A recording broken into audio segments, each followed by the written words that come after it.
if we want them to care about it, we have to care about it. And we show them that we care about it by actually looking at the work they've done.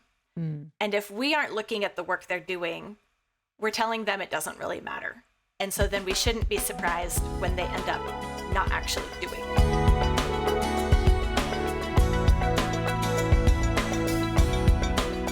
You've got these 3 steps to a convivial homeschool day. So we've talked about steps 1 and 2. What is step 3?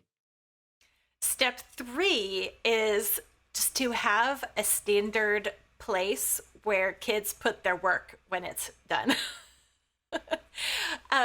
There's so much stuff when you're homeschooling, and having the books, the papers, the pencils that are actually sharpened and not broken.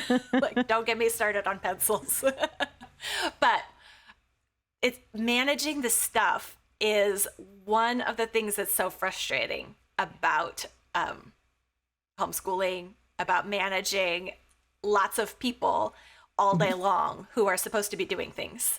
And so if we're going to put eyes on our kids' work, which is one thing that I kind of talk about throughout, or in a few different places in the Convivial Homeschool, I talk about, we ask our students, our children, to care about their work and to do it. If we give them an assignment, we want them to complete it all the way. Yeah. But a part of caring about the work, or if we want them to care about it, we have to care about it. And we show them that we care about it by actually looking at the work they've done. And if we aren't looking at the work they're doing, we're telling them it doesn't really matter. And so then we shouldn't be surprised when they end up not actually doing it. It was like, let me tell you how I know. As a homeschool student with homeschool siblings and 5 homeschool kids, like every single student, I know I have a lot of stories. Yeah, I bet you do. You have a lot of experience when it comes to homeschooling. I love that. And your husband too. And yes.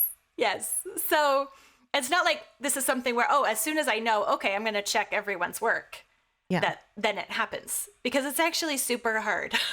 Yeah. And it takes a lot of that kind of management skill. Mm-hmm. And so one way that we have streamlined that in our home, and this was especially important when my husband took over grading the math and giving math help, which happened when my oldest hit algebra and I explained a concept to him incorrectly. Oh, no. I got fired from math, which was not a problem for me. I fired myself long ago from math, so I'm with you. But, just that, like, well, did you do the work? Well, where is it? Your math isn't done until it's in this, file. It's just one of the countertop, like, inbox type things. Yeah. It's super basic, but it's like, if your work is done, I don't know it's done unless it's in there. And if I'm going to check your work, that's where I'm going to look.